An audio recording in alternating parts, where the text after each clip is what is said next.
Oh, it's you. Come on in. Welcome to the Scum Bar.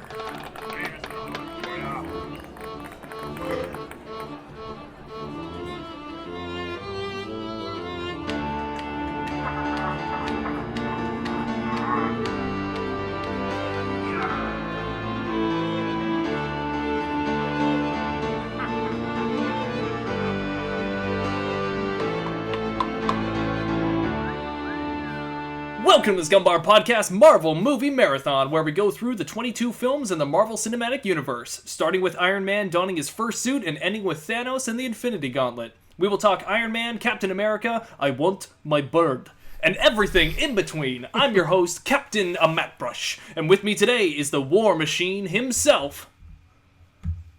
Don't do this. Don't do this. Anth0z! Hey, it's Anth0z! I'm not sure what I was referencing there. I thought maybe he said that during the I feel like he does. Point. He probably He's did. honestly probably one of the most normal people in the whole Marvel Cinematic Universe, in a good way, that it's hard to quote him. So yeah, maybe. He's just a regular sidekick dude, you know? But I think he had whether it's this movie or even the Terrence Howard version, both him and Don Cheadle, I find a lot of their lines you can really just take them as is, and they're just they just seem perfect. They're not necessarily just they're casual people sometimes, but the delivery of the lines or the lines themselves, there's something great about them. Yeah. We will get into it about it, but I'll say right now is that this movie was for sure a Rhodey movie. I felt it the whole movie. I was rooting for him, and I was happy to see that they went this way with Rhodey. Mm-hmm. And in retrospect, it almost makes more sense now with recasting, not necessarily because of Terrence Howard's acting, more just because of they wanted a different style character. And I didn't realize how jarring it really was until we've done this now, but we'll get into it, though. Mm-hmm. I just want to say, warning, the Scum Bar Podcast will contain spoilers for this movie and the entire Marvel Cinematic Universe. I know, it's going to be brutal. It's going to be brutal if it's spoiled for you. So, watch it. If you don't want to know about Thanos, then don't even listen, because we're going to talk Thanos. All the time. All Thanos time. In fact, I think that might have been the first time I've actually mentioned him. We haven't really talked about him yet. If you enjoyed the Scum Bar Podcast, be sure to leave us a like or a subscribe or a comment or anything, just whatever your favorite podcasting platform gives you, like a doggy symbol or a star or a thumbs up or whatever they got. Just click woof. That one thing. A wolf? A woof. I don't. Oh, a woof. A woof. Woof. Woof.com. There must be some sort of woof. Right? There's got to be. There is. It's in The Office. Woof. Woof? Woof. Woof. Or Woof. something. This week for our Marvel Marathon, we're talking about 2010's Iron Man 2 with Robert Downey Jr., Gwyneth Paltrow, Mickey Rooney, Sam Rockwell, and Don Cheadle. 2 years after the initial Iron Man and Incredible Hulk, Marvel is ready to kick off its MCU right by bringing Tony Iron Man Stark back to the forefront of the theater. Okay, Sin posts space: space. With the world now aware that he is Iron Man, billionaire inventor Tony Stark faces pressure from all sides to share his technology with the military. He is reluctant to divulge the secrets of his armored suit, fearing the information will fall into the wrong hands. With Pepper Potts and Rhodey Rhodes by his side, Tony must forge new alliances and confront a powerful new enemy. Dun dun dun, Thanos! No, not really, but still, in a way, it's kind of like Thanos. Okay. Sure. Before we get into it, I like to do a little section here where we talk about kind of just kind of before thoughts on the movie. Maybe for me at least, I normally just kind of talk about how I felt about this movie back when the movie first released. So I'll just say real quick here, I don't have much to say, just that I remember, I don't know why this is a thing, but I remember not liking the editing at all to Iron Man 2. I was in film school at the time, and I remember I was really hyper aware of all the stuff going on and all the films and everything, and I remember watching this, and I thought the editing was so rushed and very horrible, and I remember complaining to my friends, and they were all that movie was so good, and I was like, really? You liked it? Oh, the editing, man, it was so bad. And I was were these friends also in your class, or friends outside of the class? They were also in the class, too, and okay. I would explain some things, they'd be like, yeah, well, and I was like, no, and I was very mad about, the dumbest things, and I gotta admit, watching it this time, I don't know what the heck I was talking about. I could not see moments that I maybe I was right back then. I don't know, but I don't see it now. There was only one moment where Sam Rockwell he's talking to Whiplash or Mickey Rooney, I guess. Mickey He's Rourke. talking, Mickey Rourke. Did I say Rooney? That's twice now I've said Rooney. That'd be a very different movie. He's talking to him and he says something and it like cuts a little bit too early, so it's a little awkward. It's like stutters out of the transition into the next scene, and I think it's right after Mickey Rourke says that "I want my bird" line, and then it's just like he's like, "We can't get you your bird, but we can get," and it's something like that. And like the way that scene ends, I think it's that scene. It just kind of cuts abruptly after this joke, but it's almost too soon for the cut. So I did notice that this time. But that's not enough for me to complain about the editing of the film, so I have no idea what I was talking about. Yeah, Mattbrush, jeez. Change your mind. Anyways, do you remember what it was like for you when you went to see this in the theaters? Okay, I'm pretty sure I did see it in the theaters. Oh, that's a start. That's good. Yep, so on the right track. I think... I recall back then, like, just picturing or somehow having it ingrained in my head that, like, oh yeah, Whiplash was in it so much more than he was. But then he really, I mean, like, other than the first act, seeing him a bunch of times, and then throughout the rest of it, he's kind of just more like, we'll see a couple scenes of him, but he's kind of like subplot. Or he's not actually subplot, but it almost seems like he is because it's like there's almost more antagonist than just him, right? There's also Justice Hammer. So sure, is it? Wait, Justin? No, it's Justin Hammer. Yeah, right. Okay. I just for some reason think Justice Beaver from The Office, so then I just decided Justice Hammer is his name. Right. So he's kind of also the villain because he's like supplying him. So there's this weird like Dark Knight thing going on where there's like multiple villains in a weird way. I mean, I guess. he is, but he isn't, and I think that's something that I kind of like. I wrote some notes about Justin Hammer's character or Sam Rockwell's character. Yeah. In the beginning. And I actually wrote down like the two bad guys meet, and that was for him and Whiplash. Yeah. And then later on, I think towards the end, I kind of went back and took out the bad guy part because I kind of felt like maybe it was like an unwilling bad guy. It's like he wasn't really intended to be a bad guy. He was just doing what he thought he's supposed to serve the military.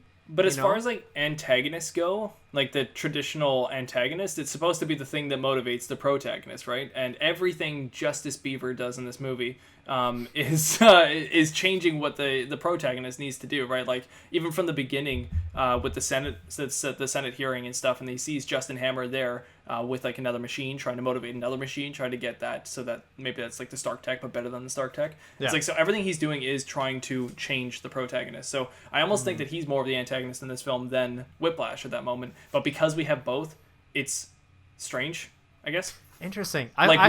Without one, you don't have the other, and without it's vice versa. Like they both are collectively the antagonist, but I find Justin Hammer is more the antagonist only because without him, Whiplash was nothing.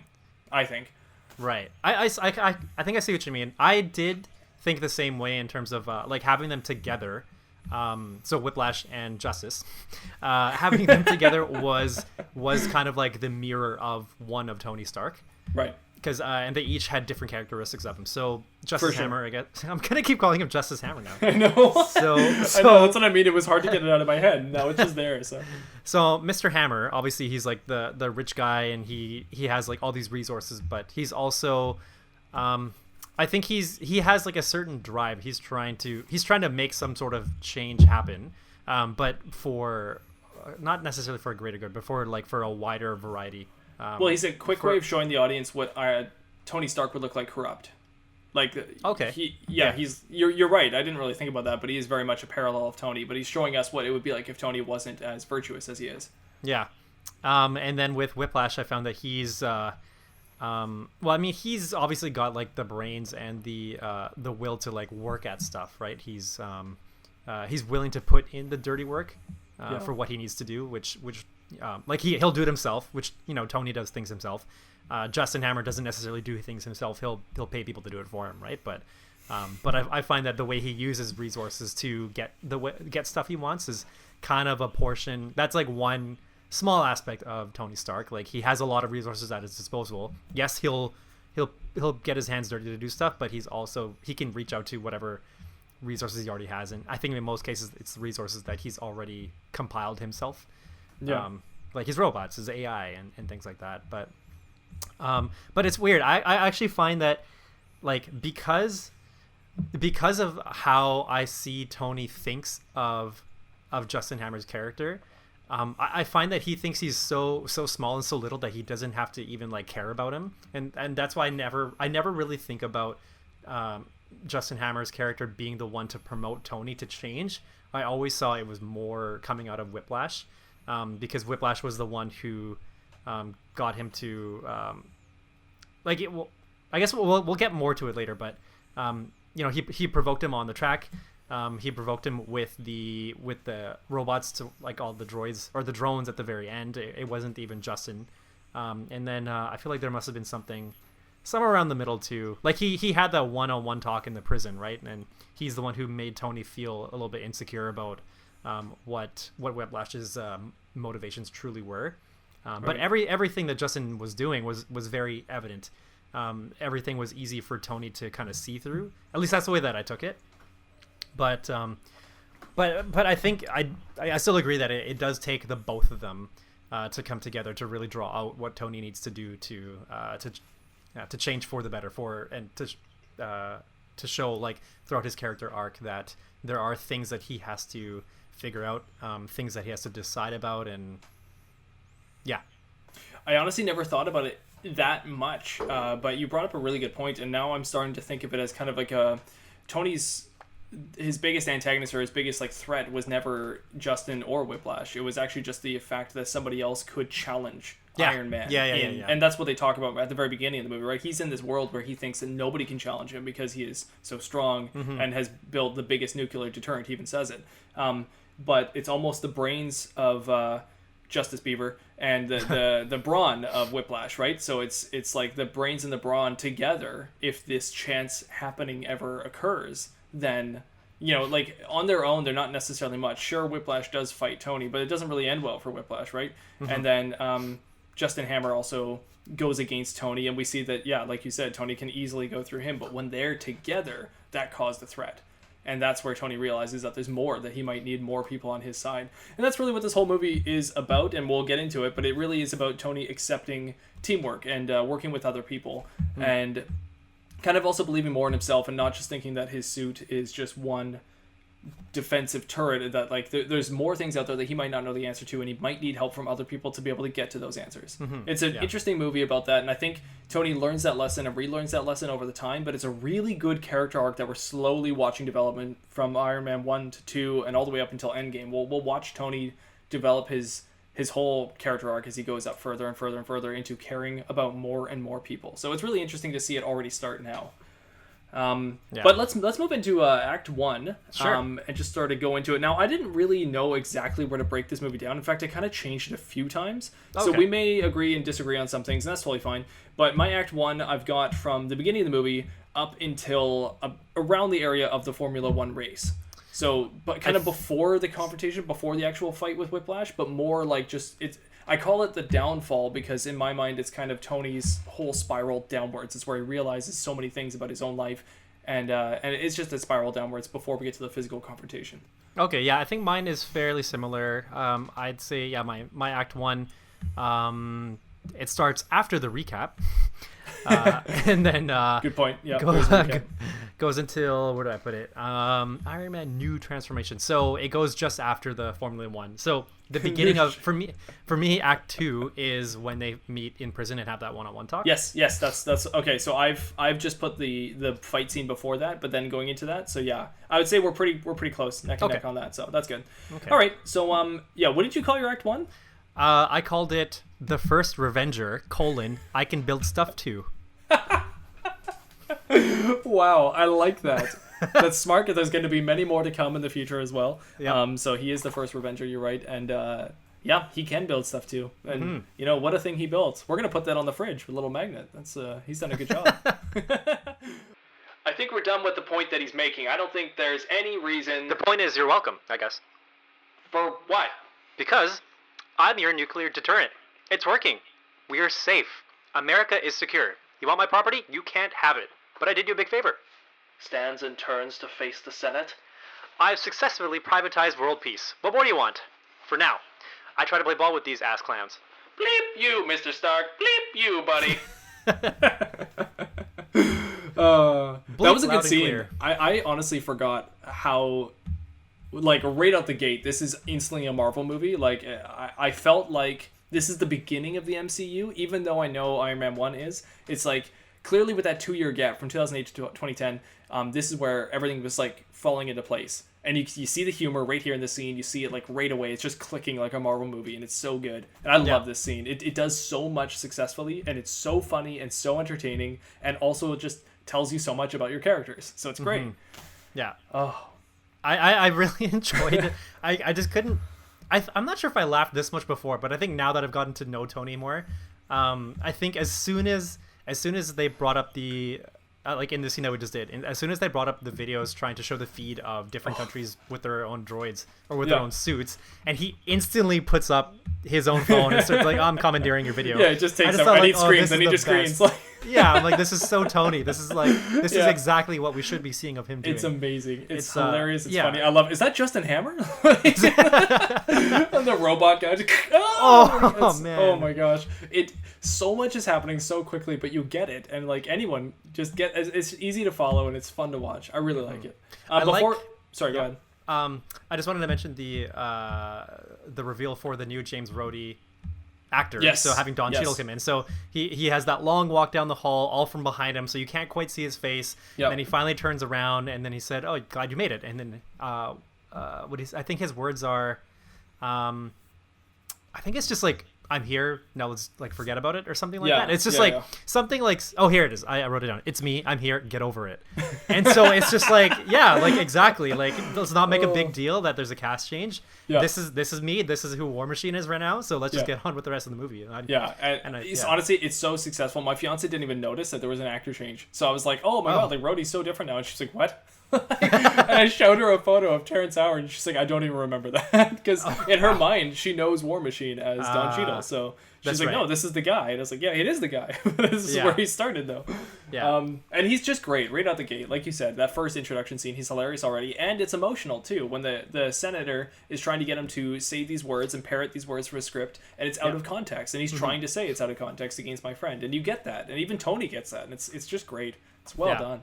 That and I like how we get a sense of their relationship in this scene. So for those who I might have forgotten, that we get a sense of what their relationship is like. That even though Tony is the one with the armor and he's the one that goes around flying and taking down terrorists or whatever, that on the ground, that Rhodey is the one who still does what he can to protect Tony from his angle, right? Which is really cool. And then it's like a wingman thing. You get this wingman theme right from the beginning. Right? Exactly. So I like that you say wingman, because I was gonna say on his side he's got Tony. So he's got Rhodey, so that's his wingman. But then behind him, supporting him from the back, as he turns around every time he makes some sort of quip, and he sees Pepper, and she's just giving him this look.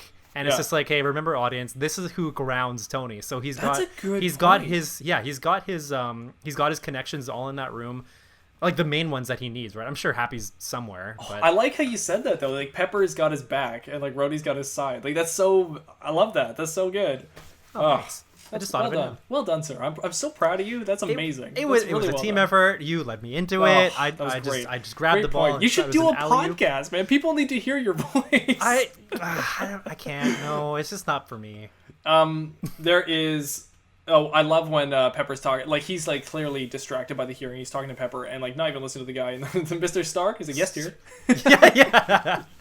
Yeah. So many great lines. It's a great It's a great scene, and actually. I can't remember the hearing is after the Stark Expo scene, so it's not even the first scene. It's just a great scene in the beginning of the movie though that really tells us a lot. But I can't forget about the Expo though. That is a really good scene where we do see Tony coming out of the plane, shooting down from the sky and down into the Stark Expo that he's brought back since like '68 or something.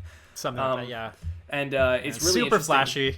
Yeah, I love that, and I really like the idea of him rebuilding something that his father had, and that obviously they play a lot with the Tony and his father themes in this movie, but it's just really interesting that his father had this thing, he had built this thing, he wanted to stream, and Tony's bringing it back, and he's making it alive, and everyone's there. And I just love that idea of reliving those moments from when America was maybe a lot more happy about what they were inventing and all that stuff, and then they went through some kind of period of just things sucking, and then Tony's brought it back, and it's like, yes, it's just a really nice, fun moment. I love that. One guy's like, blow something up, and he's like, I already did that. Yeah. It's like, just great moments. It's good. And we also get our first Stan Lee cameo.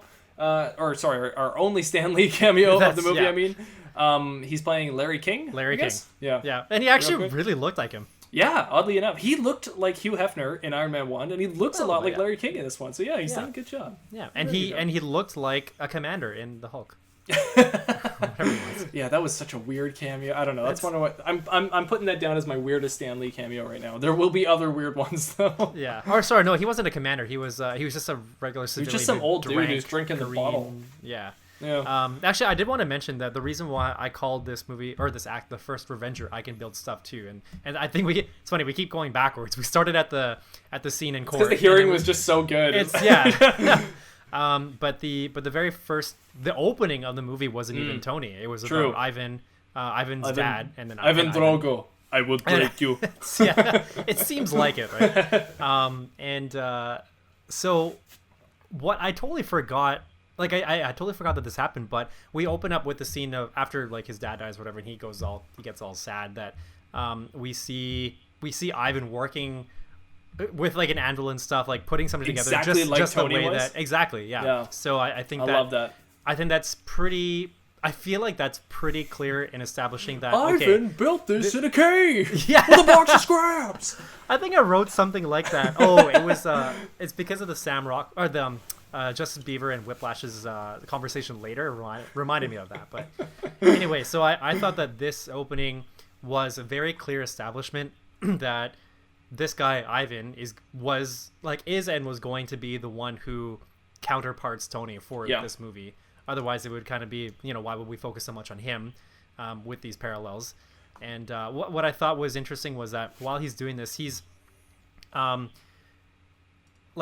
it's not quite the way that we expect to see Tony in his now form, because when Tony is in his, when he's at home, he's got so much tech around him. It's all clean. Everything's pristine. There's nice tall windows, and it's just, it's not the place that you'd consider, or that maybe you would think of where somebody just gets really dirty and starts crafting a bunch of stuff, right? Yeah. But this one, so his lair, I guess you'd say, is it's a little bit darker, and then it's a lot more it's smaller, it's dirtier, and it's a little bit more reminiscent of when Tony was building his Mark I suit in the cave in the first movie. But so this one, I think the parallel is or the juxtaposition here, I like it because it kind of shows that if this guy can build all this stuff with less resources in this smaller capacity and match up to Tony, then he must be a threat. And so, and it's interesting that the first time he's revealed later on as Whiplash. I mean, I guess he's revealed that. Nobody ever calls. We don't get a line like that. We get no enemy line. Yeah. Yeah, but, oh well. But even so, he's eventually stopped, and you're kind of left to wonder, oh, that was it, But then it's more about his words. So it's less about his actions and more about his words at this point. But then later on we find out it is really about stuff that he's doing behind the scenes that is so much more important to Tony. Yeah, the symbolism with his character is really well done in this movie. I really enjoy it, but I'll get more into it when we get into Act 2 and we talk about it. But I really do like what they did with his character, although I don't like the ending. But I think Iron Man kind of always suffers from a little bit of ending syndrome, where the very end is kind of flops a little bit. But It's not bad. Anyways, let's move on. Still for the Act 1 here, we got. I see. That's the thing, is I don't actually have that many notes for most of my Act 1 because I was so wrapped up in the hearing and how much I liked it. Mm-hmm. I literally have new Rhodey as a note because I love Rhodey. Justin Hammer. I'm a fan of Justin Hammer in this movie. He is really funny on screen for just being a dweeb. He's perfect. He's perfect as well, a dweeb. Sam Rockwell he's just awesome at like everything he does. He is. I'm He a pops huge on screen. fan of him. Yeah, I wish he does really came well. back in like the Avengers movies. Like I really wanted to see more Justin Hammer stuff because there would have been a great kind of joke, almost like a running joke where Justin Hammer like never gets it right. And then you could have villains that almost took advantage of that, right? And like maybe used his name and his brand to make bigger tech or something. I don't know. I just feel like we could have gone further with that a little bit. But I did like his character, and I was just happy to see him there. But the moment where Tony's starting to realize, we have a little bit of Jarvis for a bit. We have very little Jarvis in this whole movie, but we have Jarvis kind of telling the whole audience what's going on with Tony in like one line, being like, the thing that's keeping you alive is also killing you, audience. Yeah. But so then Tony realizes that he's dying, and he needs a new palladium core. Is it a palladium? Palladium core, I think. Yeah. Yeah. So he needs a new core or something, or he needs to find a new element that'll work because the palladium is melting or burning off at a faster rate.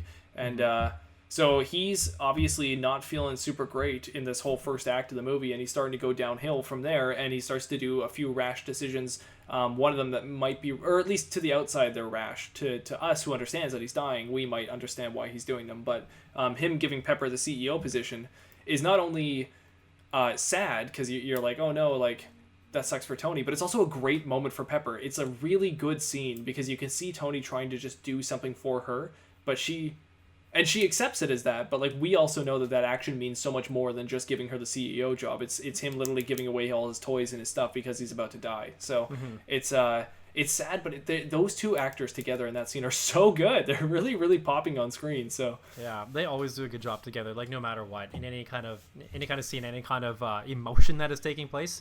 And we get a little bit more, we get a more variety of their interactions with this movie just because of what happens later on.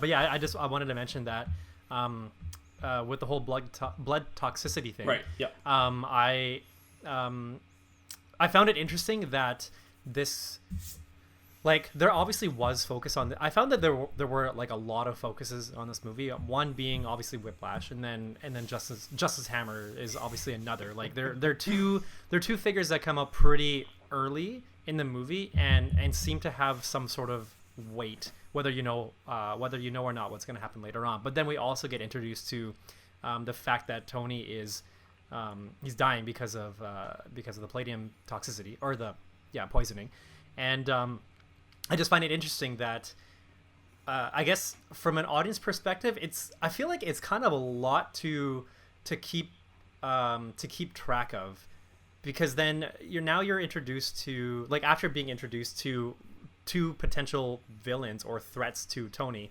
we're introduced to like Tony's own like self threat, and it becomes kind of like internal threat, which becomes like it's like the crutch for him for the whole movie. I find that he, and not just him, but other people who find out about it are like also they really come like to bring it to light that, by the way, this is a big deal.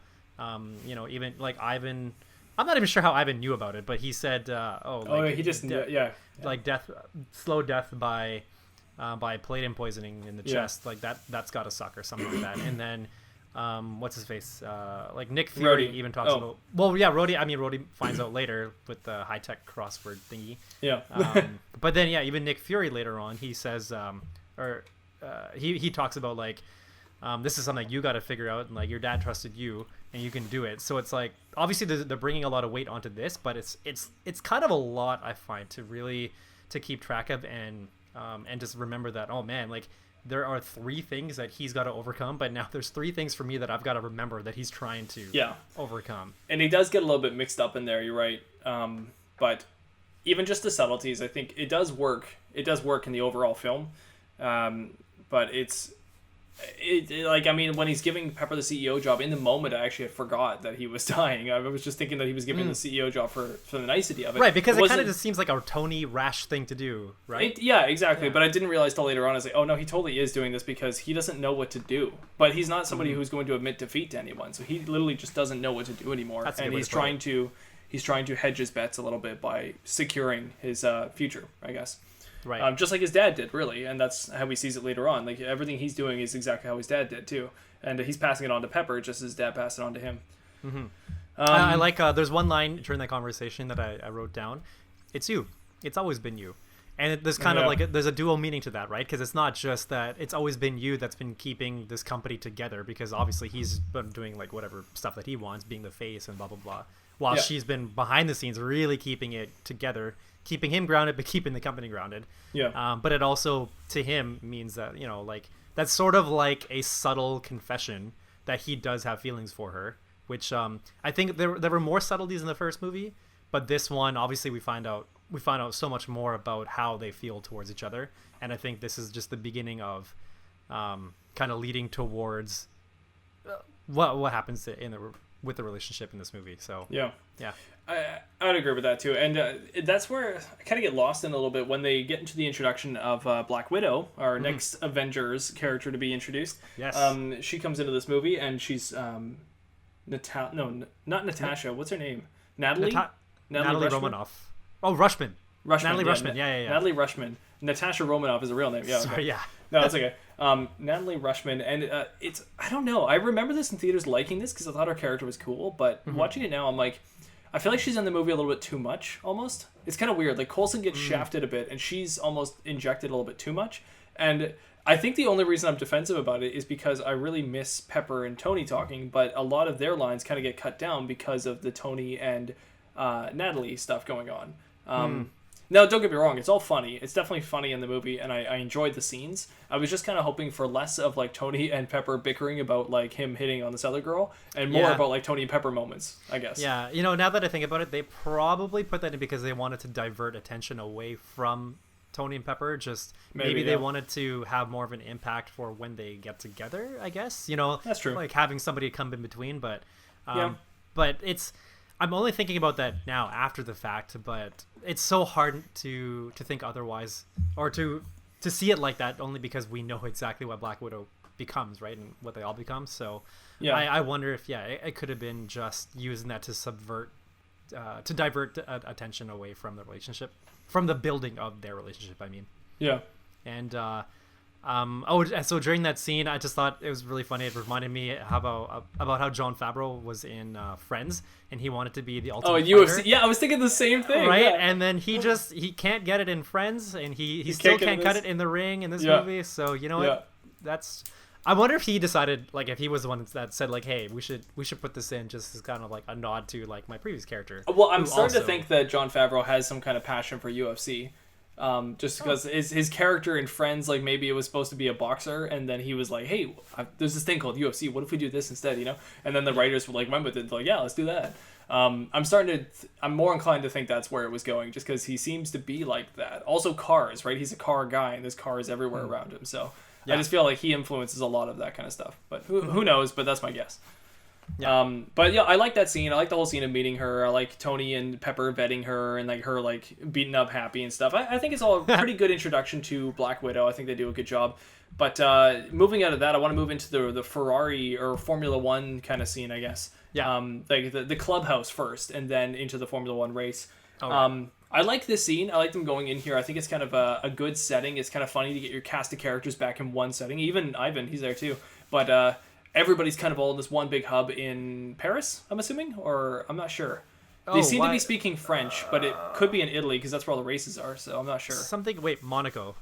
Oh, is it Monaco? Something, yeah. I think Monaco. Isn't it? Maybe. Okay, I'm not exactly sure at the moment. I thought they spoke French in some weird spot, but it doesn't really matter.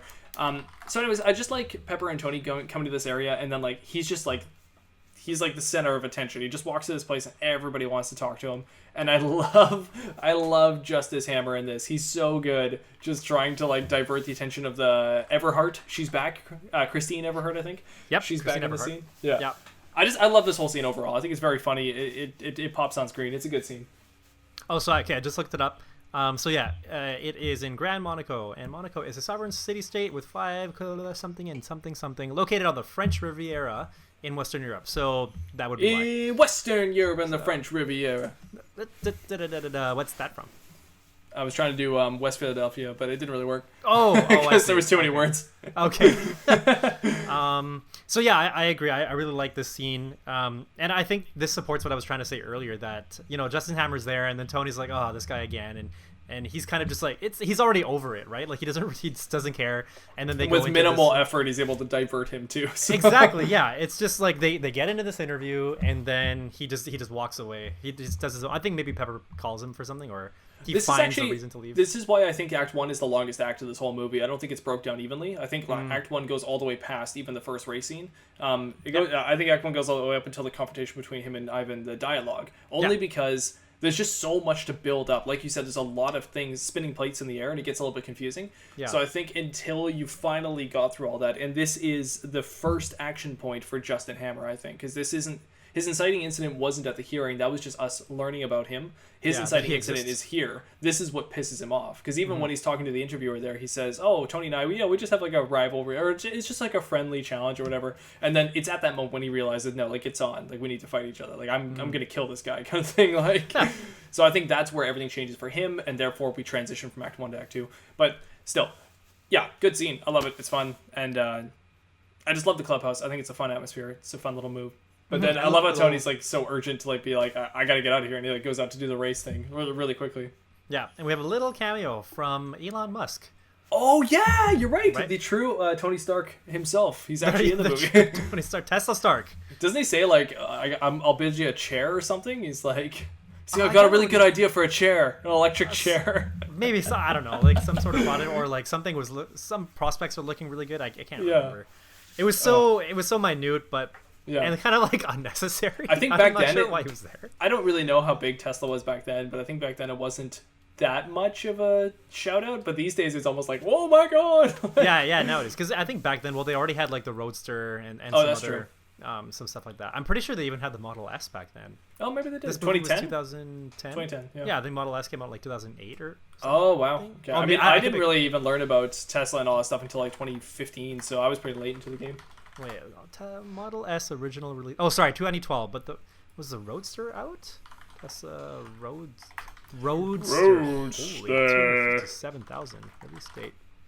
Tesla Roadster original orange juice, February. OG. Yeah, okay, 2008 was when the Roadster came out. So I guess there was some sort of credibility behind Elon Musk already. Right. But it just still seemed kind of like unnecessary, and it was such a quick dialogue. It's like, does it matter? It didn't really change anything else about the movie for him to be there. No, but I loved seeing him. It was fun. Yeah, it was quite natural for something that I find when celebrities that you don't see normally act. Like they tend to stick out in some way, but I found that he did a good job of just staying low. Well, like it is like a businessman thing. I mean, like pre-2016, if you had Trump in there as like a businessman in some kind of board meeting, like that would actually kind of make sense in like a character like someone like Tony Stark and someone like Trump actually may have met up in something in the real world. So it actually kind of makes sense for Elon Musk to be at something like this. It's a race, he's got a Roadster and he's a rich guy as well. These are all rich people. Like it totally makes sense for him to be there, and I think it's why it blends in quite well. Maybe he was actually there watching a real race. Maybe they were just filming at a real race in Monaco. Maybe. So anyways, Tony decides to go. Is it because of the blood toxicity? I actually can't remember. He decides to go off into the race. He's urgently needing to take over the race and get a car. Is it because of the blood toxicity? I feel like if it is, maybe I missed that. But... I think he checks the blood toxicity is rising a little bit, and he's freaked out a little bit, and he starts like getting anxiety, and he's like, I just need to do something. He just runs off to go take the car. I just love that. He just steals the car. I'm in the race now. I love when they show the leaderboard, and it's just like Stark.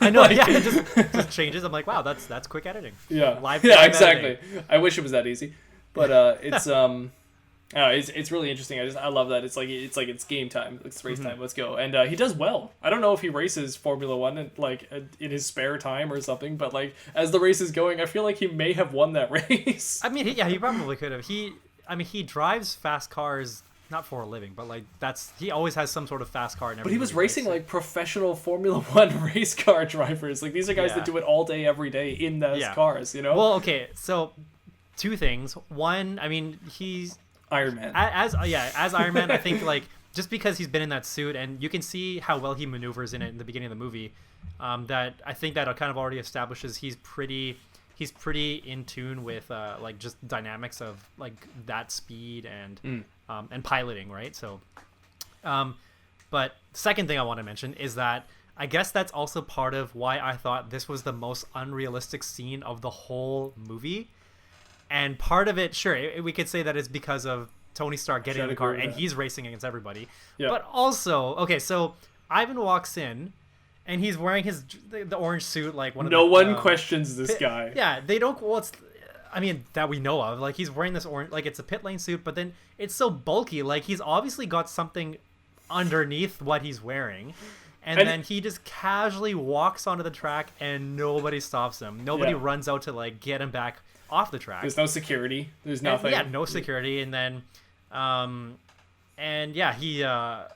he turns on his whiplash suit, burns off his shirt or whatever, and he's walking down the road or down the track. And he just happens to be, like, trained enough or fast enough to use these whips and hits cars that are driving at, 100 miles or more an hour with such precision. And he's not hit either, or in danger of being hit. Exactly. Those other drivers, like, they're not expecting a human. Exactly. They have no reason to swerve out of the way comfortably. I mean, I guess you can say, sure, like, really pro drivers would be able to do that, but it doesn't seem realistic to watch that happen like this. And then Happy drives onto the track. I know. Yeah, I was gonna say that's what really is the losing the reality sense. There is. As soon as Happy's driving the opposite direction to then get to him in time. Yeah. And, like, he does a turn around a corner, and I'm like... passes by, like, 5 other cars. Yeah, the reaction timing of the other car drivers would have had to been, like, impeccable to not hit him at that moment. Like, I played video games where you do that. It's like, there's no way the car is not going to hit you. It's going to hit you. Like, exactly. And then I think just to top this all off, and just as kind of the end of that whole scene, we can still talk about what happens leading up to it, But then, just before Tony gets his suit, so Whiplash hits his car as well, and then I just remembered that so then we do eventually see other Formula One drivers that they see a whole bunch of debris and they stop and, like, spin out of control because they're trying to avoid it. So all of a sudden now we have realistic, semi-realistic when it's needed, which is happening when they'll when put it's it needed. in. Anyway, so Whiplash can hit cars driving at 100 miles an hour or more, but he can't hit Tony. Oh, I know. It's pathetic. And Happy Like, just, like, ramming into him slowly like a grandma or something with a shopping cart. It's like he's able to somehow stop this guy. Like, you didn't even need to put on the armor. All Happy had to do was just keep hitting him, and it would have been fine, I think. And, yeah, he hit him... Like, the first one, he hit him pretty hard. Yeah. Then the next couple hits weren't as hard, but, I mean, even still, like... I don't know. That's a lot. That's a lot for a mere human to take. Yeah. So if they're trying to establish that he's not human, it's kind of very jumbled there. But I mean, he's human, so. Yeah. No, you're right. You're right. The whole scene is very unrealistic, but all in all, it serves a purpose well. I remember the first time seeing the suitcase shootout and, like, him putting the suit on from a suitcase. I thought that was so cool. The Mark V armor. It's a surprise. It's interesting. I like it, but. It also shows you the power of Iron Man, how quickly he was able to take down Whiplash once he was there. Once it was actually Iron Man versus Whiplash, he was easily able to take him out and subdue him. But as Whiplash points out, he's made him bleed. Like, can God bleed? And he says, he's like, you lose, as he's, like, being pulled away. And I love that. I love it because it's, number one, it's so Russian. Number two, it's just a badass line. And number three, like, that, all good movies are like that. Rocky is similar to this. Even, like, in like a Superman allegory or something, it's like as soon as you can just nick the person so they bleed, or in a 300, when what's his name, when Leonidas throws the spear at the big guy, the big king guy, I can't remember his name at the moment. When he throws the spear and he hits him on the cheek, Leonidas wins in this moment because that guy was trying to be a king, and just by making him bleed, everyone now doesn't think he's a king, they just see him as a human. And that's exactly what Ivan's doing, and it's so perfect. It's just, the allegory works, and Ivan's so badass as he's being pulled away and saying, you lose. I love it. It's great. I like it too. The whole part about make God bleed, when they had that conversation, actually, because I might have been moving and making sounds, so I thought he said make goats bleed. Like, why is he comparing him to a goat? Sacrifice a Did I goat. miss something? I got really I want confused. my bird to hit a goat. Yeah, he's make it bleed. bleed. He's just very into animals, this character. Yeah, no, it's a good fight. It's a good little scene. Let's move into Act 2 then and start it off here. Because I actually had the race in Act 2, but that's totally fine. It doesn't really matter. So Act 2, I actually did name "Do You Bleed" just because I love that line so much. I thought it was awesome. It's I named it that because I do like that one line from Batman to Superman when he says, "Do you even bleed?" And it's just like that's like the one good line in Batman v Superman. It's like it's in so the trailer too. That's what everybody got hung up on too. Do you even bleed? Yeah, and like with that crazy voice he's got, it's so good. Anyway, so I just like that. So that's what I named my Act 2.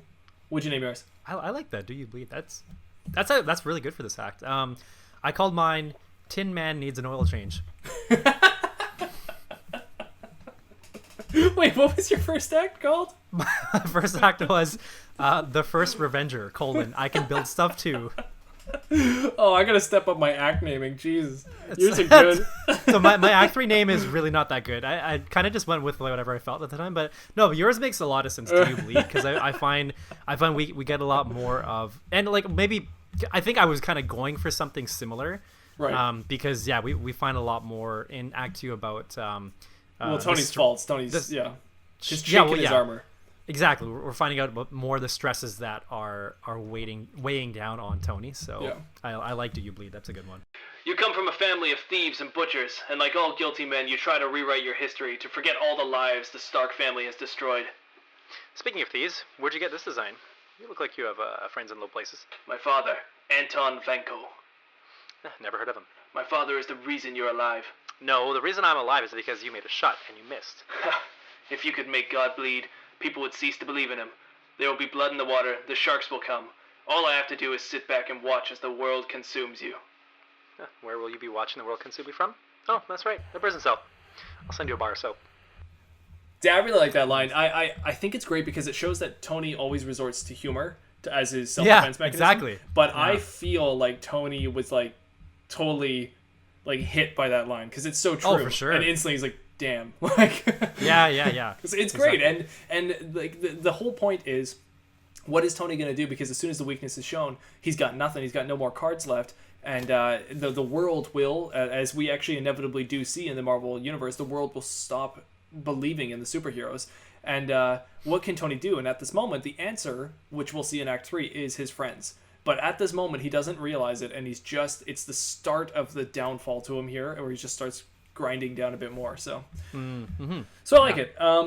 So I most of my notes from the beginning here I don't need to talk about, but let's get into the confrontation scene here, which is actually where these lines came from.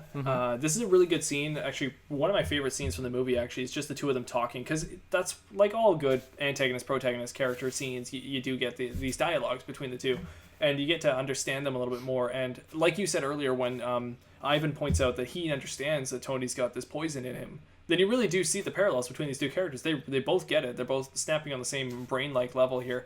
And he knows everything about all of Tony's weaknesses. Tony has nothing against him, really, at this moment. It's just the fact that Tony's able to walk free while Ivan's in prison. But what does prison matter to a man who doesn't care about it? All he wanted to do was this one thing, and he succeeded. So, I don't know. It's interesting. That's one of the things I like about his character, that he does everything he sets out to, in a way, and he just doesn't like anything else that we would see as like, oh, like that sucks for him. Like, he really doesn't care about that. That's so low on his priority that it just doesn't bother him at all. And I like that about his character. It's a different kind of take. Yeah. I don't really have much more to say about the confrontation. I feel like we've kind of picked apart their characters so much that confrontation just tells you what we've already said. So I'm fine moving out into the next scene, which is Tony's birthday party. Is that right after? I think so, because there's Oh, no, that's a little bit later. I have because he has this conversation with Pepper. Let's see, because I wrote down not everybody runs on batteries, and I think it has to do with. So I maybe it's just like it's a small little thing, but it just has to do with how Tony's coming to a little bit more realization, and obviously Pepper is the one to help him realize that he's not like any other human. He's running on a very limited lifespan that others are not. And I think it's just putting a little bit more pressure on him to realize that, he does have to do something. But I feel like this pressure is just like, it's adding up, and it's part of the reason why he's taking so long to figure things out, is because there's other people that are seeing things that he's just not getting. Right. And it's an interesting amount of like environmental pressure on him. Yeah, and again, it adds to the whole chink in the armor thing. Like, the blood is in the water. Like, everyone's starting to point out his inconsistencies or his weaknesses, and they're trying to help him, but he doesn't see it as help. He just sees it as more and more weaknesses against him, so he's feeling threatened. Yeah. Which is funny, because, like, his blood toxicity as it rises, that's more just visually showing us his anxiety as it's rising. Yeah, exactly, yeah. And it rises quickly. It does. Sorry, so I'm probably skipping a few scenes. I'm not really too sure, but it eventually gets to the birthday next. Yeah. Well, we see that conversation. We talked about it briefly, but we see the conversation with Justin Hammer and. I had that later. Okay, gotcha. Where he breaks him out of jail. So there's the jail breakout with Ivan. I thought that was interesting. I didn't really understand what was going on when the character came in. They were like swapping places until it comes out before you. I was like, oh, okay. But I almost felt like they were trying to just... Part of me was like, they were trying to give him a double, you know? I know there was a bomb in place, but like part of me thought that they were just trying to give him a double and he was supposed to just leave, but he killed the double and left. Yeah. And I realized halfway through, I was like, oh no, I'm wrong. But they got another hulking guy with the same number on their suit. I guess it was for the dead body afterwards, but yeah, still. Exactly. Like, it's just to identify a dead body. Yeah. But, oh man, I was like, I was really confused. I was like, you just killed him. Like. Yeah. And I think that is probably the only, like, truly evil thing as Justin Hammer does as the antagonist, because everything else, like I said, he's kind of like the unwilling bad guy when he's making these drones and he hires Ivan to do it. Like, he's hoping that he's actually going to be able to serve the military properly. Yeah. Right. He's not trying to make these killer things that go on a rampage. That's just what happens because Ivan is truly the one that is in control. Yeah. And that's one thing I wanted to mention about this conversation. It's that I find it's kind of subtle. But I find that Ivan, even though it doesn't seem like he has the upper hand, he's in control from like the very beginning. Even though he's the one that is brought to that dinner. Yeah, exactly. Well, I mean, like, yes, he's got that demand, but at the same time, like, he's in control because Justin Hammer can't do anything with these drones unless Ivan helps. And I think Ivan knows that. He knows he's super smart, and so he immediately knows that he can take advantage of the situation. So I think that's a good thing to remember, that he has control between the two of them. He has the most control throughout this whole thing, and then that's why he has much more of an impact on Tony throughout the rest of the movie. And notice how Justin can't read people at all. He's got like a perfect fine dining set of food here, and like that means nothing at all to our guy Whiplash here. And also Whiplash can read Tony better than Justin can. I mean, Whiplash understands almost everything Tony's thinking. So it's funny actually. The more we talk about this, the more you've convinced me that Whiplash is the true antagonist of this, and Justin is just kind of a side dish. He's an appetizer beforehand. And it's interesting that this, I guess it just becomes a recurring thing, because now I'm reminded of Iron Man 3, because we kind of had the same kind of diversion. Yes, we did. And we'll talk about that. We'll get in that one. That's my least favorite Iron Man film, though. Yeah. Okay, so we got that introduction scene. I do like that scene. I like the I want my bird. I think it's a funny scene. That's my line of this movie, by the way. Everybody's got a line there's always a line for all the movies. Maybe not Incredible Hulk, but Tony Stark built this in a cave full of scraps, and then this one is definitely I want my bird. Because it's just like I'll never forget that line. Even when I saw it in the theaters, it just stuck with me for some reason. So I like that. So then, after this, then it comes. Then it's the birthday party. The birthday party. So this was an interesting scene. I don't like Tony in the scene. I don't think you're supposed to, but it's just I don't have much to say other than like when I'm watching, I'm just like embarrassed for him. I just feel dumb. Oh, I think they did a good job then, because you're supposed to feel I guess you're supposed to, you know, you feel like it's not the Tony you want to watch, and you feel bad obviously because he knows he's dying, but it's like it's hard to watch because it's like embarrassing. Exactly. Although I'll say Pepper and Rhodey really look great on screen because of this, so it gives Pepper and Rhodey the spotlight, and they just carry it. You know, Rhodey's so in command in this whole scene, and it's really good. I love that. He just runs down and grabs a suit, and he's back up, and he's just like, everything he says is just on point. And even Pepper, like, she's all for it too. She just wants him in control. So she wants Tony to be controlled and to be helped because she's worried about him. It just it works really well as a scene. I guess. I think it does too. Yeah, as I guess this would be like similar to in the first act in The Hearing, where he's got the support of Pepper and Rhodey from different aspects. I think this is kind of the same thing, that he's got their support, but the thing is he's letting them down so bad that it's really tough for them to go on, right? For sure. And he just I was gonna say there's a very fine line between making a cringy scene that is hard to watch, versus make a cringy scene that is hard to watch because it's done so well. Yes, yeah. There's Right? there's an episode of The Office, not to bring out another Office episode, but there's an episode of The Office where Michael Scott has to go and face this child full of black kids at school that he said he would pay for their college. It's called Scott's Tots. And this episode is notorious through Office fans for skipping because it's so hard to watch. Because it's embarrassing. Like, it's so embarrassing for Michael Scott. And I can't watch this episode anymore. Like, my fiance and I will be watching The Office and it gets to Scott's Tots. And I'm like, no, it's Scott's Tots. We even got to the point where the episode before Scott's Tots, I can't remember what it is right now, but I'd be like, not this episode. And she's like, why? And I was like, because Scott's Tots is next. It's a premonition. Oh yeah, but anyway, so yeah, you're right, and that is the mark of a well written scene because or acted and all that, just a well done scene because you're feeling so much in the movie that you don't even want to watch it because you're like, oh god, no, like get me to the next part because I just don't want to see them like this. Yeah, that's how I feel watching that. That's really my 2 cents. The fight scene is not that big of a deal, although they do have that mechanic they learn, which is kind of interesting. They learn a bit of teamwork through their struggle, which is kind of cool.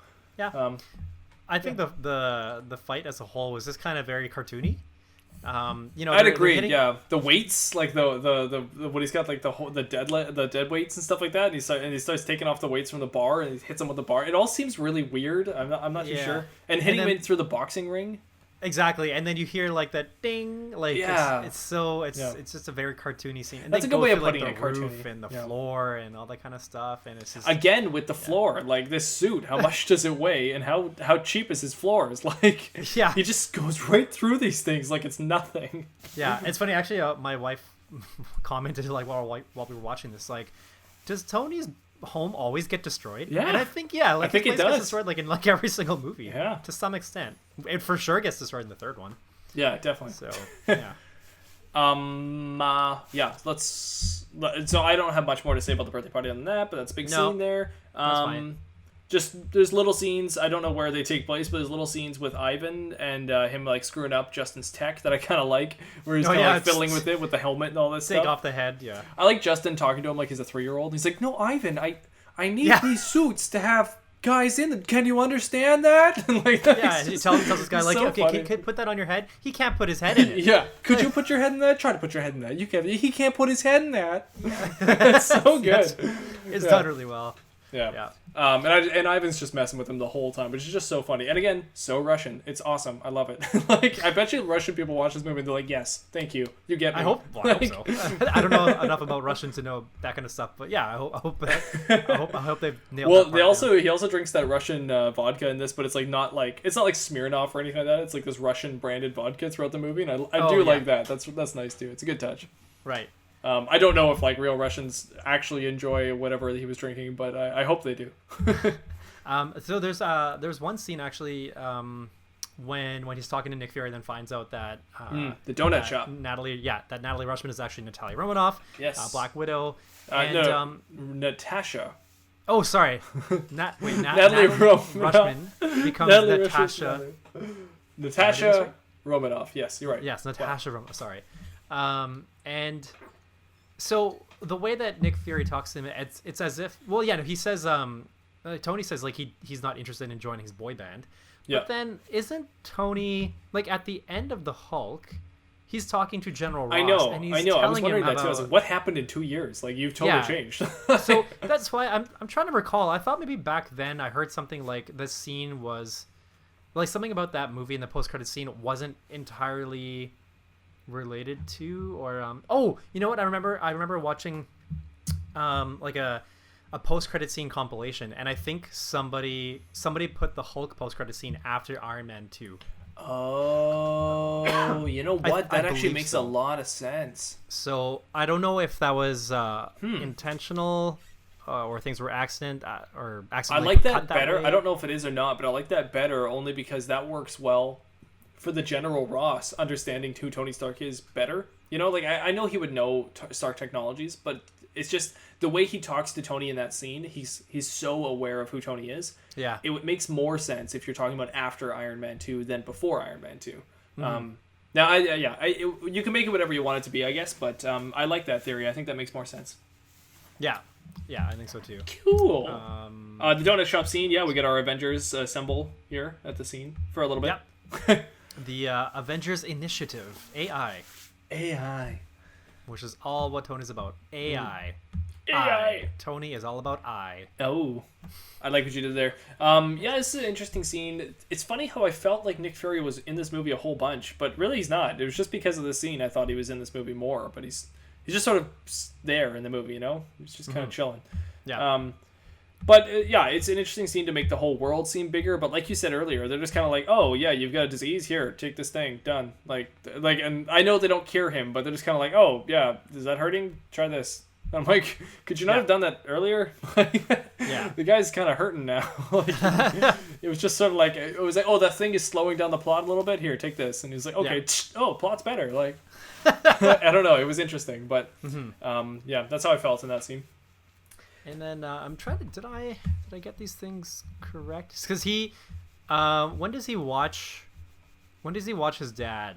That happens... No, so I actually have that in Act 3. I believe that's a little bit later because there's still the strawberry stand and then him going to Pepper, and I think that's the end of this whole spiral downwards.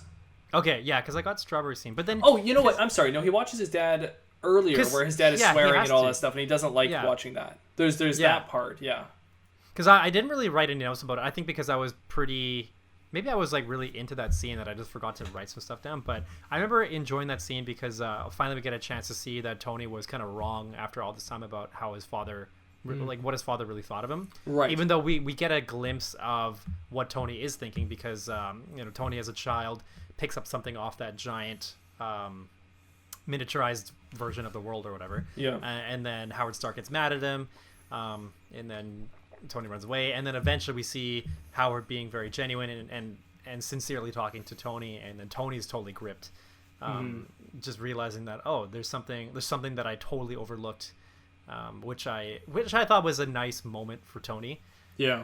Just to actually see something of his father that he'd never seen before, and in this like vintage looking film, and I think that scene was well done. I like that. I like it too. I think it was heartfelt and really nice, and it makes us understand Tony's father relationship too, and we'll see more of that as the movies go on here too. It definitely contributes to Tony's arc. Well, it greatly contributes to Tony's arc, but his relationship with his parents is a big deal. So, so I just have. I might have the order wrong, but just to end on the Act 2 here of his spiral downwards, I just wanted to end his worst moments. It ends all in the culmination of him buying the strawberries and then going to Pepper and then finding out that she was allergic to strawberries. So the one thing in the whole world is strawberries. Yeah. It's well delivered, that line, because I didn't know where she was going with it, and with every word she then delivers next, you start to realize what she's saying, and you're like, oh my god. Like... It's kind of similar to that scene with when Jedediah, not Obadiah, when Jedediah walks into his office and Pepper's there,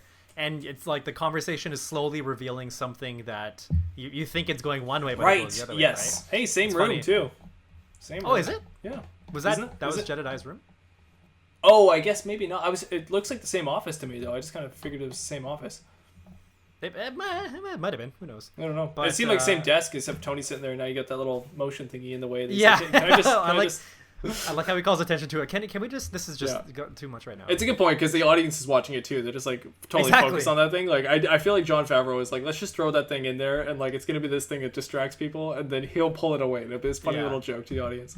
I like that because that's something that you can't quite do in a comic strip, but you can do it in a movie. So it's just like a funny little thing to do, just to draw attention away. I really like the end of this scene. Just as he's walking out and he's got the box of strawberries and he wants to throw it away, and as he dumps it into the garbage, maybe about like half the strawberries end up in the garbage, the others just go like all over the place. And I think that it's a subtlety and it's slightly ridiculous, but it's a fun little Tony Stark characteristic, and I really like that. And then we get another one right after that, when he's got the giant map thing like in 4 pieces sticking out of the car. And they're just these little ridiculous moments, but they're very Tony. Like no matter what, he's driving home in his convertible, so he's just gonna stick it into the passenger seat. Yeah, and it's just kind of like this is what I want to do, and I don't care attitude. Yeah. in a way, but yeah. One little line I do like from that scene is I lost both kids in the divorce. I love that line because it's just so funny. Like Happy says something for Pepper and like Scarlett Johansson says something for Pepper, and then he just realizes that he has no control over them anymore.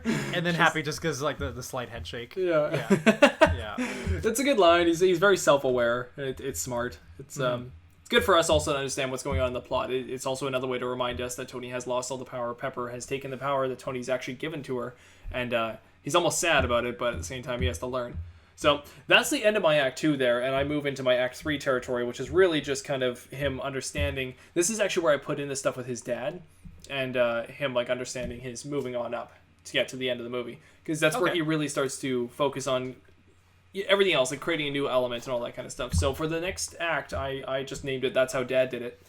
I like it. Yeah. I called mine something simple. Hardware mode. Ooh, nice.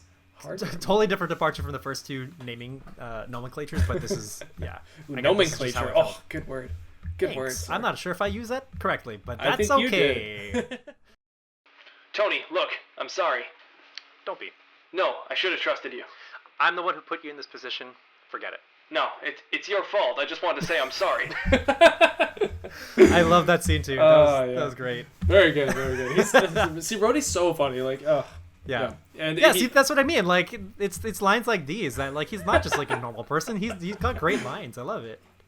Yeah, he does. He's got great lines, great delivery, and he's just so fun to see on screen. I just want more of them because they're just really funny together. It's a shame that this is kind of like their bro movie, and unfortunately we don't get much of it later on. There's some good scenes in like Civil War and such, but we just don't get as much of it later on. Yeah, that's true. So yeah, I've got kind of the old thing that we were talking about where he's watching his father. I just wanted to make another note that I feel like it's like watching old Walt Disney reels when he looks at his dad, and I really like that. It's got this like Walt Disney feel to him where he's like larger than life. It's really interesting. I enjoy watching Tony's dad in those. Yeah, I see what you mean. It looks like he's kind of building. He's got this miniature version of like all of Disney World. Yeah, just behind him. Yeah, and he's getting mad at Tony for taking off. The future is tomorrow. Yeah. What's the theme that they have in the movie? Tomorrowland. Oh, the Stark Expo? Yeah, something about the futures. Okay, it doesn't matter. I can't remember. But it is interesting. I really like that actor too, the guy from Mad Men who's playing his dad. It's a different actor when we get to Captain America, and I honestly don't remember who plays his dad in the later films. But yeah, Tony's dad is played by a totally different actor in Captain America. What? Yeah. Oh, sorry. Yeah. That's because it's the younger version of him. Yeah. That's right. But I mean, it's also. I guess you're right, but he looks totally different in Captain America than he does in this. And I love this actor as Tony's dad. He's so good. That's right. They have different kind of personas. The young version, he's also he's the same actor that's in Agent Petty Carter. Oh, okay. Peggy Carter. Sorry. Peggy. And I guess maybe they wanted to do that because they wanted to show that as a young person he's a little bit more similar to Tony. Because in Agent Peggy Carter, I can't say that. Holy. In that show, he's more of a brash, Justice Bieber, kind of immature, just like annoying kind of person. Right. And I think that I guess they just wanted to show that he's later on when he's older he becomes a little bit more settled down and focused on his work, but back then he was still just as kind of like neurotic as Tony and deep into his work as Tony and just like all over the place as Tony. Right. Yeah. Well, I like the older Stark character. Right. I just think he's interesting. It's a really good mirror for Tony to see for what his life would be like when he's older. Yeah. But good actor, good choice. I like it. Okay, so the whole scanning scene where he's scanning the whole thing where he discovers a whole new element and all this. It's a little far-fetched, but it's also really fun. Like most of the Iron Man films, you kind of just take it with a grain of salt. You're like, okay, Tony's a genius, whatever. He just figured it out. He made a new element, I guess. And it is what it is, but it's also fun. So I'm there for the ride and I enjoy it. I like how he just sort of like claps his hands. Suddenly he's like, oh, my dad's still teaching me things. It's just it's a good little pin on the end of the scene, and it's just nice. Yeah, when he's in the middle of building it and then Agent Coulson pulls out the prototype of Captain America's shield. Oh, it's such a weird looking shield. Yeah, well, I guess it's like it's incomplete. It's just like almost like a wireframe kind of thing. Right? I didn't get that. I honestly I thought don't- that's. I thought it was supposed to look like that. No, because I think ththese are prototypes that were made by Howard Stark, right? So Okay. he eventually made one that was complete that they gave to Captain America, but Right. I think this was just a collection of Howard's things that were incomplete. That makes So- sense. Okay. Yeah, so he sees the shield and he says, "That's it. That's exactly what I've been looking for." And it seems like wow, like he's like all of a sudden the audience is getting some sort of like new information about Yeah. or potentially new information about another Marvel character. Yeah. And then he takes it and he gets Coulson to like help him lift up his little machine that he's making and then like just props it up and gets it level and that's all he uses it for. Yeah. And it's like such a big tease, but I also think that this is kind of like a little quip to showing in the future what Iron Man thinks of Captain America because That's true. we do find that they have conflict and maybe Yeah. I don't know, like Iron Man maybe thinks of Captain America as kind of below him. Yeah. This could have been some sort of little metaphor for that, but In a weird way, Captain America is already helping Iron Man in his endeavors. that's yes, good turnaround. Yeah. I like it. with Cap's physicality, he was able to help Iron Man in his Yep. brains. Yeah. I also wanted to say that red sunglasses are back. Oh, were they? I didn't even notice. Yeah, he had them on. They were like different. They weren't like fashionable, but they're the kinds where when you go for laser surgery and then you have to wear those sunglasses that like block the sides. And Oh, the front yeah, of your eyes. yeah, So, yeah. Except You're right. he's red on all sides. I see. Yeah. Got that Iron Man feel going. Yeah. and then again, he destroys everything in his office while he's trying to correct the angle of. Yeah, I know. Just like Of trying to that aim it. Yeah. Like, yeah. Just does not care about anything else. Now I don't want to rush it too much, but I don't really. It's kind of muddled for me, like the last couple scenes of all this. Like I understand that there's the Stark Expo, and we've got Justice Hammer. Yeah. See, that's the thing. I keep forgetting his name, Justin Hammer. He's unveiling his new drones and all that. And I don't want to miss like anything important, but it kind of just. This is how the movie feels for me. It kind of just cuts into this massive like we're at the end now. Like now we're at the end. We got the big thing going on. So let's like everybody look at Justin. So now we got Justin and his drones and Ivan. Like all the players are now here at the expo. Am I missing something, or does it kind of just go right from learning the new element to putting in the new core to then just moving right into it? No, actually, there's one scene where Justin confronts Ivan for not making the right stuff because yeah, and he gets all mad, Yep. saying like I need suits or whatever, and he's talking about like this deal that they had, And and they like, take the bird away. yeah, exactly. So so some part of this conversation, I can't remember what the words he uses is, but it reminds me of how Jedediah was like, Tony Stark built this in a cave with a box of scraps, Yeah. and it's just like he has this kind of tone as if like you should have been able to do this. Yeah. I'm paying you to do this, and you should have been able to do it. Yeah. And there's a parallel there, except that the end result is completely different because Ivan, obviously, he's the one pulling the strings actually, and he's got everything the way that he wants it. It's just not the way that Justin. that Justice. Yeah. Oh, now he's Justin. So it's just not the way that Justin hopes for. So I think it's interesting. This movie has a lot of parallels with the first one, but I never thought about it like that, but they you're totally right. Yeah. They start in a similar way, but then they diverge differently. Yeah. Yeah. And then from there, then we go into that big, the second expo. Yeah. And I just want to comment on Sam Rockwell's dancing, and I think he's a pretty funky dancer. Yeah, he's not bad. He's got some good foot movement. This is from a professional dancer too, so good take on that. Yeah, you. No, not me. You. I mean, anyway, from what I can see, I think I'd like to see more of his dance. It kind of reminds me of Cuba Gooding Jr. used to be that guy. Like in the post credit scenes of all the movies he would like break dance. Oh yeah. For some reason, I don't know why, but yeah, I could see Sam Rockwell doing that, and very well. Good Anyway, take. Yeah.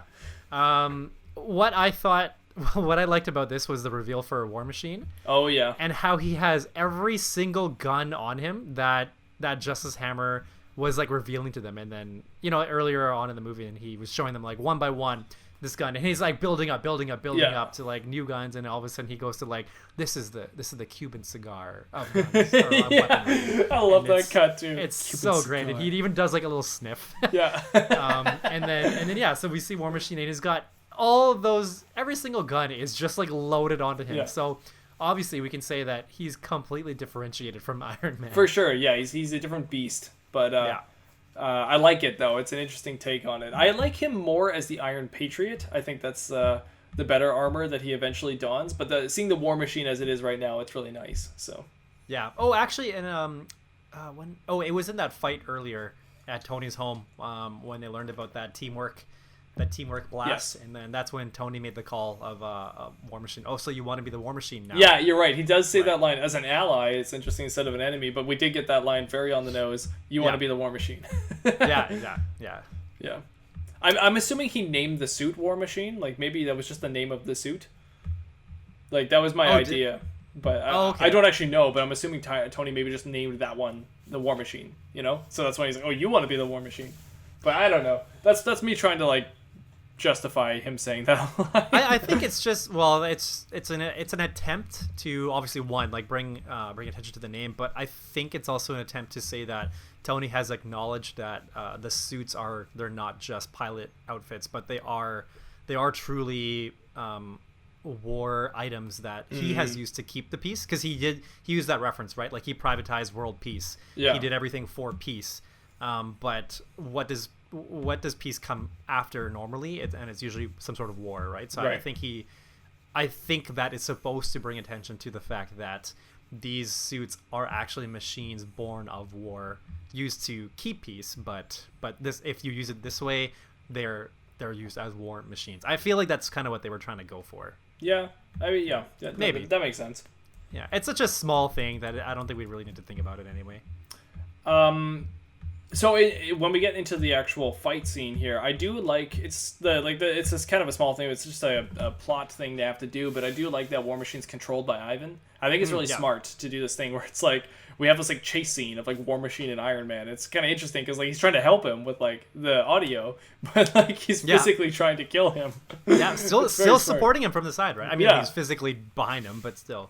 Yeah. But there is a lot of funny moments with that, with the audio, when like Iron Man's like, or Tony's trying to do so much, but like all the audio is trying to help him. It's just like the voices in his head. And it goes further with like with Black Widow when he's talking to her, and then she's trying to help him with the machine and trying to like War Machine. And then Pepper comes onto the screen and Tony's like talks about dying. And Pepper's like, wait, what? You were dying? What, you were gonna die? Were you gonna tell me? He's like, I was gonna tell you. I was gonna make you an omelet and tell you. That's so good. Those are good lines.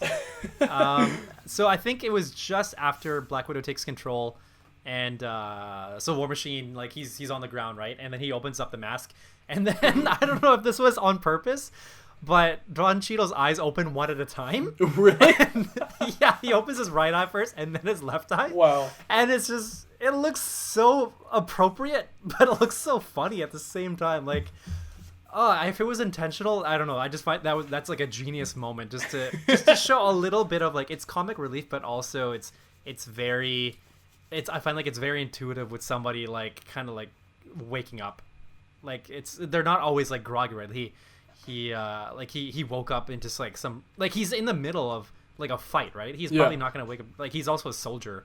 So I don't think he's trained to like slowly wake up. If he can get a hold of it, of like reality, he can probably grasp it right away. So and I just like the idea of him opening one eye at a time. It's really I'll have to rewatch that and look for that. Yeah. Yeah, I do like I like the unveiling their faces in that moment. It was interesting because I always kind of harp on the movies where it's like, well, it's not realistic, you know, why would they want to take off their helmets? But I also do like seeing the emotion on their faces, so it's interesting to see them looking at each other with their armor there. And it's funny in that moment when she's like, oh, you've got like there's one incoming, and it's Ivan who's going to be coming towards them. And then what does he say? It's like, time to bring out the big gun. It's like, and then like he's like, okay, I'll stay here, whatever. And Tony's he's like, you have a big gun. You are not the big gun. Yeah, exactly. Yeah. Yeah. And then well, actually no. So this one we don't see Ivan yet. We see like all the other drones like from like the various levels. Oh yeah, maybe it's when they're all closing in. Yeah. Yeah, and I think it's. Like we see them take down all the drones like fairly quickly, which I think is good because it's trying to show that these drones really have nothing against what these guys have, and they shouldn't, right? Yeah, yeah, exactly. And then it ends with Iron Man going Sith mode, just like with the giant red beams and like doing a giant spin attack and taking them all down. Yeah, That was sweet, but very dangerous. Like, I was like, oh god. Like, when he told Rhodey down and gave him, like, a second and then did this crazy slicing move, like... Yeah, and where does... Like, how far do those beams go? I mean, like... Yeah, I know. Like, what if there was an innocent bystanders just outside of the expo hall, you know? And, like, they got hit. Like... Yeah, they may have. We just don't know about it. Which, speaking of, there was a moment with a drone where Iron Man helps a little boy shoot the drone with the little Iron Man glove. Oh, yeah. Do you remember that? That's apparently now canon, that is a little Spider-Man. That's apparently Peter Parker when he's young. Yeah, right. I remember that. I was trying to recall if it was... In the moment, I was thinking, oh, is this the kid who becomes the one he helps out in the barn in Iron Man 3 and eventually is there at the funeral? But I guess this is... No, I believe that's the kid who, Peter Parker. Like, the fans have just collectively agreed that that's Peter Parker, and then I believe Kevin Feige was like, "Yep, that was Peter Parker." Like, works for me. I'm okay with that. We just have to acknowledge it. It was Peter Parker, everyone. We saw him. Spider-Man's first appearance in the Marvel Cinematic Universe. Yeah. Yep. Official. The fight with Ivan. So Ivan pops in, says, hey. It's another villain in a suit. Yeah, it's very underwhelming for me. I didn't enjoy this at all. Super underwhelming. I'll see 10 more scenes of Ivan in a prison cell talking to Tony than watching this. Like, it's just not fun, unfortunately. Yeah, it seemed like okay, so Ivan made it seem like he did his job, even though he lost as Whiplash, quote unquote, in that suit. Yeah. And he was doing all this stuff behind the scenes, and it seemed like, he knew that that's where he was hurting Tony more. So it seems odd to me that he would come back around with like a more powered up version of what he lost to. Like, I guess that's now it's more of his like revenge again, like Revenge Part 2, because Rise of the Revengeance. Right. So it's it was underwhelming to me. I wasn't a fan of it. He was down really quickly, and it seemed like he just really didn't matter anymore. Honestly, the movie did not need him to return like that. He could have built amazing drones that were maybe harder for them to build or to fight back on, and then not been there at the end, right? They could have maybe built one drone that was like really good that they all had to fight, and like that was his thing against Tony. And maybe he, like, using his cleverness, he could have, like, understood Tony and what Tony would have tried to do, and then his robots would have done better or something. I don't know, but a final confrontation with the one guy, it wasn't that great. Yeah, I think I'm trying to think to how this could have been played out differently, but it just I guess he should have been able to, like, instead of showing up at the end, I think he should have been kind of still behind the scenes the whole time, like, and maybe setting up some other dangers, because he had all the drones rigged to explode, which is, I think that's a good failsafe for him if he loses. But I feel like that they should have gone slightly more of the approach of Zemo that we see in Civil War, where like he gets them to fight themselves, and then he kind of just goes off and does his own thing. Exactly. I like that approach a lot better, and I think they learned that over time in the Marvel Cinematic Universe, but I think at this time they were kind of thinking everyone wanted a big showdown with a villain at the end. Yeah. It's unfortunate, but whatever. It is what it is. Yeah. What's really... Oh, right. There's the... It goes then to the Nick Fury scene. Nick Fury. Oh, wait. Is that after the scene on the roof? Oh, I'm sorry. You're right. There is the rooftop scene. That's a good scene. Yeah. Just quickly. So, okay, they kissed. Okay. Big deal. And then after that... so we find that War Machine was there the whole time. Just like, sitting in the corner. Get your own roof. I was here first. And he says, "You look like two seals fighting over a grape." And this is another one of those just funny random lines that he just has to have. And I love it. They're really bringing out War Machine in this one. And I love that line. It's so funny. It was actually almost one of my quoted lines. It was just too short, so I didn't want to put it in for a scene. So yeah, it's okay. So there isn't too much with Pepper and Tony, just a little bit, enough for us to be happy with them, but not as much as like the first one, I think, when it comes to resolution on them. It ends up being more about the overall story. It moves on to a scene here with Nick Fury talking about the Avengers, and this is where we as the audience understand that he is unsuitable for the Avengers. Iron Man is interesting to them, but not Tony Stark. Yeah, and then they want... It's almost backwards thinking there, in my opinion, but... Well, I guess it is, but I like that they separate that. True. Because Tony is saying in the very beginning of that hearing that the suit, like, I am the suit is me. Like, like we are one. But then here we're getting the sense that we're getting more support that no, like, they are completely separate. It's kind of like where Spider-Man eventually, and sorry to keep referencing other movies, but is it Far From Home? I can't remember if it's Homecoming or yeah, no, it's Homecoming, where like Tony says the line, doesn't he? Well, he gives him. I don't know if it's about. If you're nothing without your suit, then you don't deserve to wear it. Is that what he says? Something like that, exactly. So I think it's a similar idea where like it's not about the suit, it's about the person. Good point. So yes, I like a lesson that he learned. Yeah, so I like that it's a separate thing that Nick Fury calls out here. Yeah. Just another thing for Tony to realize, right? Yeah, that's very smart. Although I will argue, if they're interested in the Iron Man but not Tony Stark, then why not put War Machine in the Avengers? Because War Machine is not Iron Man. War Machine is War Machine. That's the simplest answer I can give you. No, that's a good question. Yeah, I guess, I guess it just has to do with like they want the complete Iron Man, and I think the complete Iron Man is the one who is also Tony Stark, but who acknowledges that he's not nothing without the suit. Right. Like he can use the suit to its full potential, but they do need Tony, which is why they decide not to take him, because Tony's the one that's rejected, so they don't take him. Right. But they need him to be like a complete acknowledgement or something. Yeah. Well, to put him in, so he ends up getting offered to be a consultant, kind of like what we talked about with Incredible Hulk. And I like that idea with him being a consultant. I think it makes sense. I think it would be weird for S.H.I.E.L.D. to see Tony Stark and not want to hire him. Like, I feel like they would really want to hire him. There's so many geniuses apparently on Earth in this universe, and I feel like they're trying to snatch them all up, and they should be, because they're all going to help them there at S.H.I.E.L.D. Yeah. And I don't know. I just feel like if I was S.H.I.E.L.D., I'd be like, yes, Tony, what's your price? We want to buy you.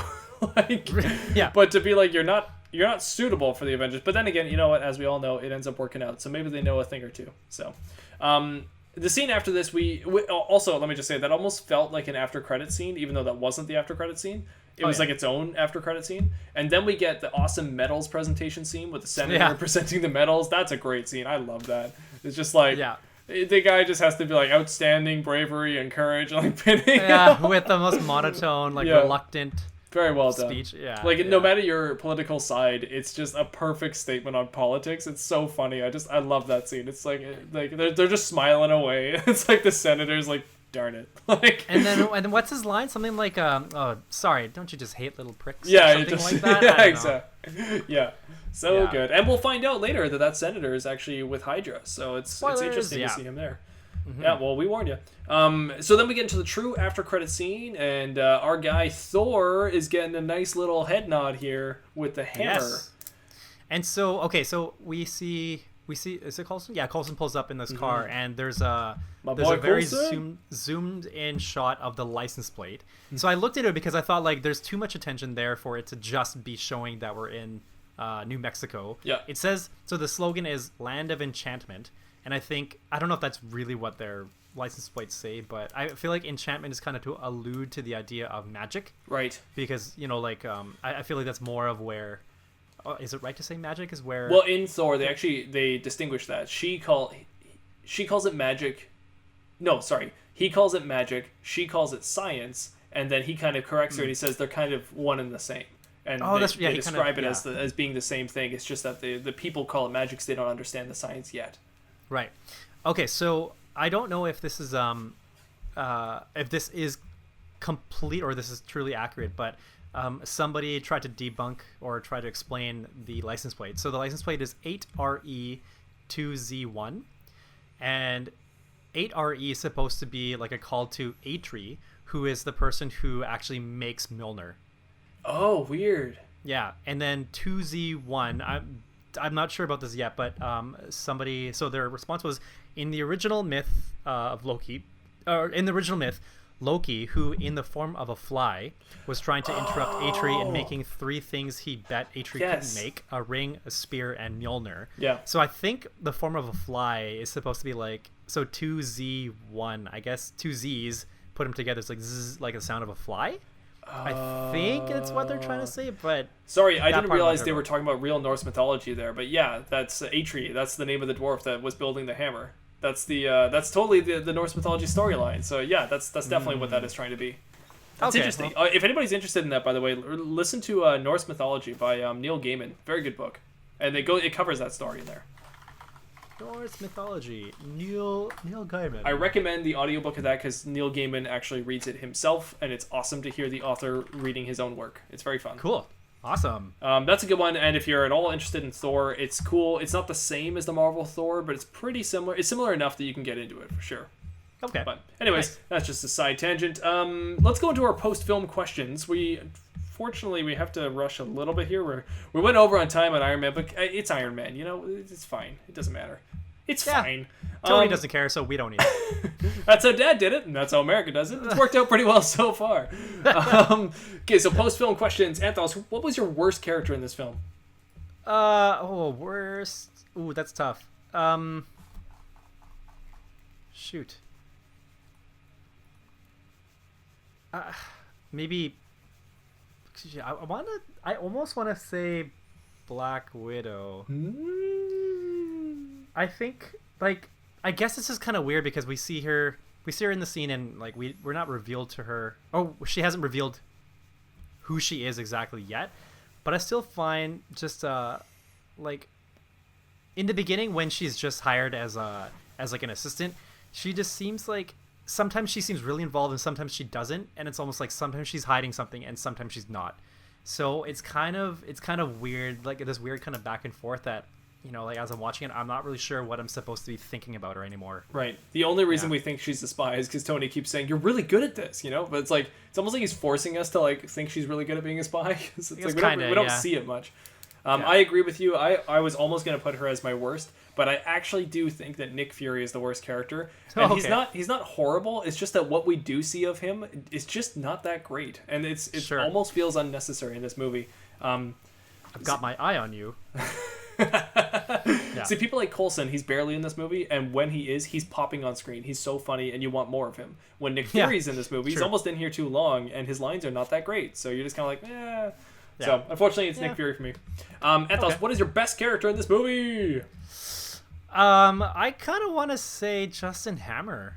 I don't know. Nice. Like, I really, yeah, my boy Hammer. I do want to say Rhodey, but I just find like, I think Sam Rockwell really stole the show for me. And every scene that he's in, I think he just kills the scene, and it's just so every scene is so well done. Mm-hmm. He shows all angles of his character. Like in the beginning, you know, we have that dinner where he's trying to just be like, oh, you know, this is me and I'm an important person, and then later on he's showing all of his guns, and he's like, all right, so this is the good stuff, right? And like we get a little more depth, and then even in the end, like when Pepper's calling the authorities, and he's like, oh no, don't call the authorities, and he's just so disappointed, but like he's not doing anything about it because he knows he can't.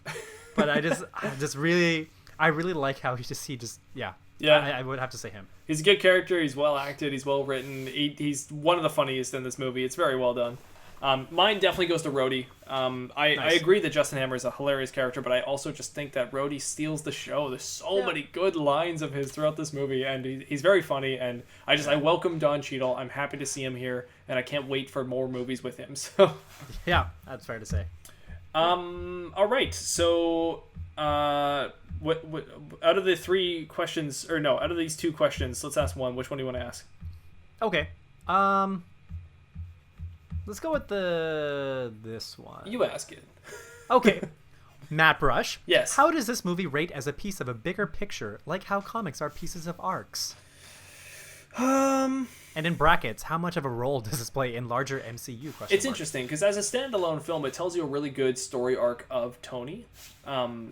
Coming from like you actually said, I really like how you put that with the suit. You know, he says the suit is Iron Man, suit is me, and then by the end of it, coming to like literally ripping it apart, saying like the suit and Tony Stark are separate. As much as it does that as an independent film or a story arc, it also has this really nice way it fits into the broader Tony Stark storyline. So as we've mentioned so many times already on this episode, but his arc is so great and grand throughout all the 22 films of this whole cinematic universe, and it's fun to just see it here in this movie, so prominent. It's like so many great things that he's learned, like you actually mentioned with the Marvel one or the Spider-Man one in Far From Home. No, in Homecoming. Homecoming. It's great to see how he's learned, and then he uses that to teach, and it's amazing just to see it here in this movie. And I never even thought about that till you had mentioned it. So I think it holds up very well like that. Yeah, I agree, and very similar points that so his character arc just having to do with his heart toxicity, like that one really main crutch he has, and I guess overcoming, like you said, overcoming the aspect of teamwork, like really being like okay with it and accepting it. I think those kind of things were nicely concluded in this movie, and I think there were enough questions in this movie for us to think about, oh, there could definitely be more coming after this. One of them is when he has a conversation with Nick Fury, and they're talking about Howard Stark, and they said, I think Nick says something like, he was onto something big. And, right, yeah. And I think that wasn't necessarily answered in this movie, and it makes that conversation made me feel like, oh, that is something that they're going to address even more later on, and so I can see that as being one of those questions that at the end of a comic you're thinking like, oh man, that was great, and oh, I can't wait to see what happens about this part. So I see that one of it, and that's kind of that also relates to Tony's arc, right? Because it's Tony's, like, his dad's not here, so Tony is really the one that is trying to solve his dad's leftover, like, in unfinished business. You might be totally right about that. I just, for some reason, the way I interpreted that with this movie is I thought that something big was actually the new element that Tony discovered. Mm-hmm. Well, no, that's right. It was that. Oh, I'm sorry, but it builds. That's right. Yeah, because I mean, this could just be biased because we do know we find out more information about his dad later on. But it's something about that conversation just made me feel like there's something grander than this new element. There's like some sort of overarching, like, bigger picture that Howard was trying to really solve, and it seems like it would allude to something else. And then what was the other thing that's and then the conversation with Nick again later on about how they separated the idea of Tony and Iron Man, which is something that I feel like is also something that could be addressed later on. And so these questions to me are why I would say, well, the questions in conjunction with completing his arc just in this movie are why I feel that it does sit well as like a standalone, or as if it were a comic in a bigger picture. All right, so that brings us to the end of the episode. Anth0z, where can the audience find you? Well, if you want to find me, you can find me on Twitter at Anth0z1. That's at Anth0z1. And if you want to find me, you can also find me at Twitter at Mattbrush Gaming, or you can find me on YouTube at Mattbrush Gaming, and you can see this podcast in video format with your eyeballs. But if you would like to listen to it with your earballs, you can go to any of your favorite podcast platform, and I think we're going to be there because we're on, like, everything. Pretty much everything that's out there.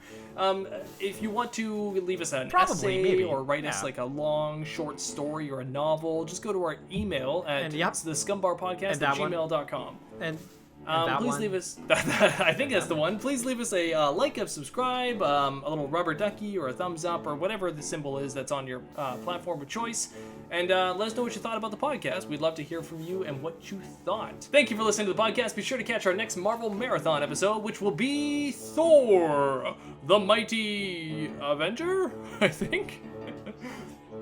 The strongest Avenger.